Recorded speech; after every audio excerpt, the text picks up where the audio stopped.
Rahman ya Rahman, sa'idni ya Rahman, Isyrah sadri Qur'an, imla qalbi Qur'an, waslih yati Qur'an.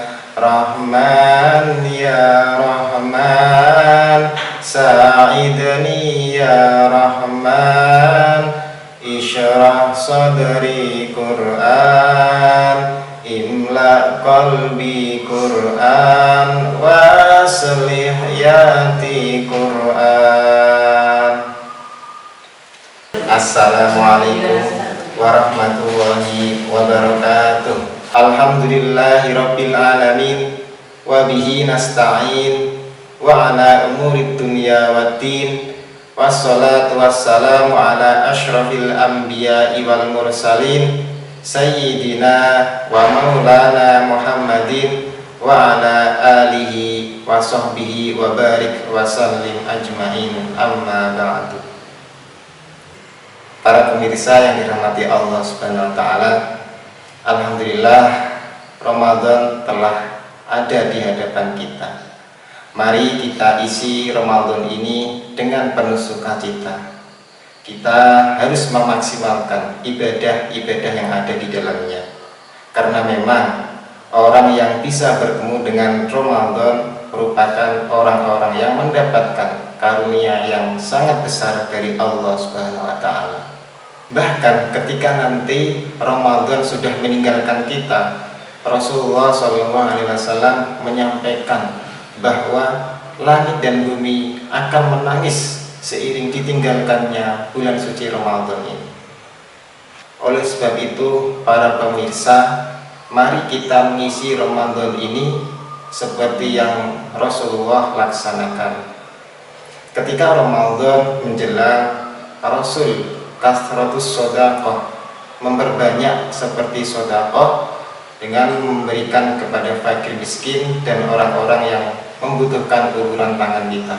Yang kedua, qiyamul lail atau qiyamul Ramadan, yakni menghidupkan malam-malam di bulan suci Ramadan ini. Biasanya setelah kita melaksanakan sholat isya di bulan Ramadan ini, kita lanjutkan dengan ibadah sholat tarawih.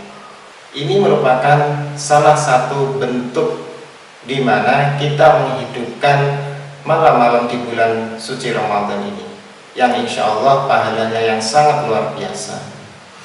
Yang tidak kalah pentingnya adalah ketika Ramadan menjelang, Rasul banyak membaca Al-Quran. Karena memang Al-Quran ini diturunkan pada bulan ini, yaitu bulan suci Ramadan. Sehingga ada yang menyatakan bahwa Ramadan ini adalah Syahrul Quran atau bulannya Al-Quran. Dan inilah salah satu penyebab bulan suci Ramadan menjadi bulan yang sangat mulia di antara bulan-bulan yang lain. Seperti yang difirmankan oleh Allah Subhanahu wa taala surat Al-Baqarah ayat 185. Syahrul Ramadan alladzi unzila fihil Qur'an al-ayah, yang artinya bulan Ramadan adalah bulan diturunkannya Al-Qur'anul Karim. Para pemirsa yang dirahmati Allah Subhanahu wa taala, memang segala sesuatunya jika bersentuhan dengan Al-Qur'an, maka Allah akan memuliakannya. Coba kita renungkan. Malaikat Jibril menjadi salah satu malaikat yang paling mulia di antara malaikat-malaikat yang lain. Apa sebabnya? Salah satu penyebabnya adalah malaikat Jibril ini bertugas membawa Al-Quran yang diturunkan dari Allah Subhanahu wa taala kemudian disampaikan kepada Nabi Muhammad SAW. Sehingga malaikat Jibril menjadi malaikat yang paling mulia di antara para malaikat.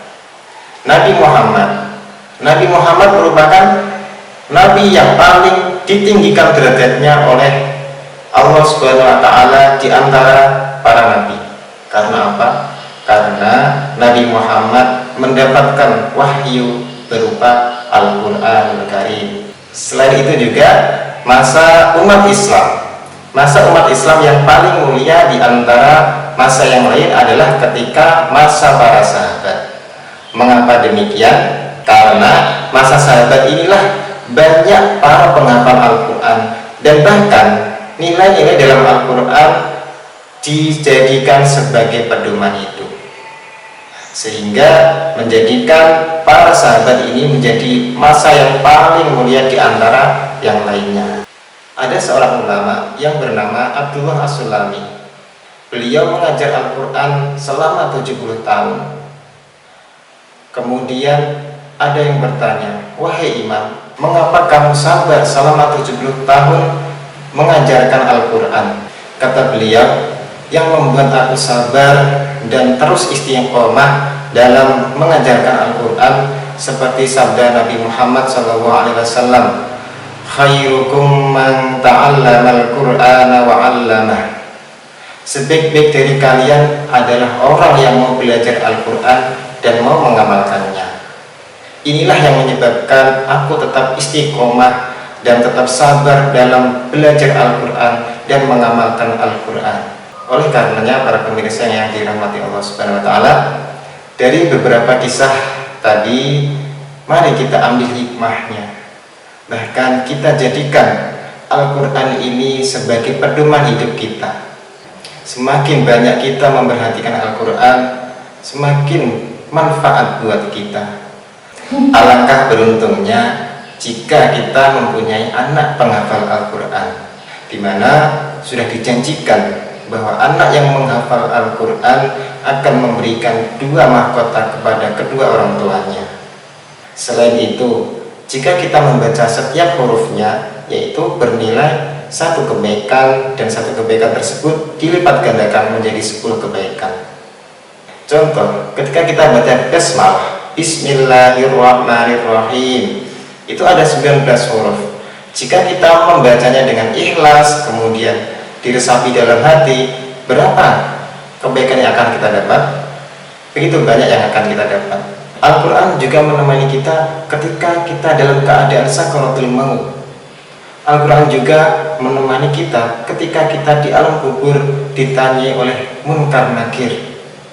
Al-Quran juga menemani kita ketika kita dihisab, amal kita dihisab. Selain itu, ketika kita melewati Shiratal Mustaqim, Al-Quran bersama kita. Bahkan ketika kita di surganya Allah Subhanahu wa Ta'ala, Al-Quran juga akan menemani kita sampai ke derajat tertinggi surganya Allah Subhanahu wa Ta'ala. Masya Allah, betapa banyak sekali manfaat yang kita dapat. Syaratnya cuma satu, yaitu mau menjadikan Al-Quran sebagai teman kita. Temanilah Al-Quran, insya Allah Al-Quran akan menemani kita sepanjang hayat di dunia hingga di surganya Allah Subhanahu wa Ta'ala.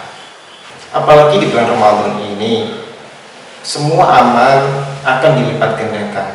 Salah satunya adalah ibadah, yaitu membaca Al-Quranul Karim, baik berjamaah maupun dibaca sendiri-sendiri. Insya Allah jika kita membacanya dengan hati yang ikhlas, hati yang tenang, insya Allah Al-Quran akan mensyafaati kita besok di hari kiamat maupun di akhirat kelak. Amin ya rabbal alamin. Semoga kita, kemudian keluarga kita, teman-teman kita menjadi ahlul Quran. Ahlul Quran, ahlullah, khasmul Quran, aduwullah. Mungkin itu yang dapat kami sampaikan. Semoga bermanfaat. Apabila ada kesalahan dalam berkata, saya minta maaf sebesar-besarnya. Mari kita jadikan Al-Quran sebagai pedoman hidup kita. Cukup sekian dari saya. Wabillahi taufiq wal hidayah. Wassalamualaikum warahmatullahi wabarakatuh.